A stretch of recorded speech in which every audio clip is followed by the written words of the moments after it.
Hi everyone, welcome to the new financial year.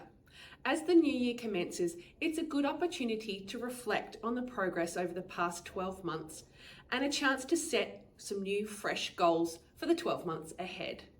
But to do so, you need to be aware of what has changed and what has remained the same.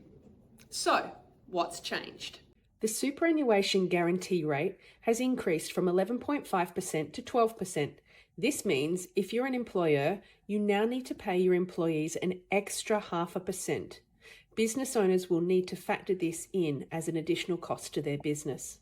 If you're an employee, then you can expect to receive an additional 0.5% super. So keep a lookout for it in your super account. Division 296. This is another area that Rochelle has recently done a video on, and it talks about the extra tax payable in your super fund for those with member balances over $3 million. However, this is still yet to be legislated. Its effective date is most likely going to be the 1st of July for this year, but we'll know more once the legislation is passed.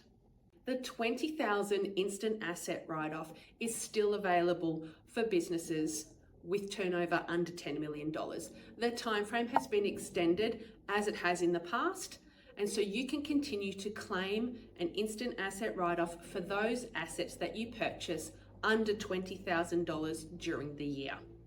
The working from home rules have remained consistent. However, the rate has increased from 67 cents to 70 cents from the 2024 financial year to the 2025 financial year. So from this current financial year, we're yet to see what the rate will be, but for your most recent tax return that you'll prepare for 2025, the rate has increased to 70 cents. And lastly, from 1 July, the general interest charge is no longer deductible for businesses. So this means if you hold any business debt with the ATO, it has become a lot more expensive. So as we've said in previous posts, now is your chance to refinance that debt and make sure that the interest that you get charged on that business debt becomes deductible again. To do this, let us know if you need any help to refinance. So what's not changing? Your personal income tax rates and the company tax rates remain unchanged. The federal government's stage 3 tax cuts do not come into play until the 1st of July 2026 and then again in 2027. So there's a bit of a wait for those changes to come through. What else hasn't changed?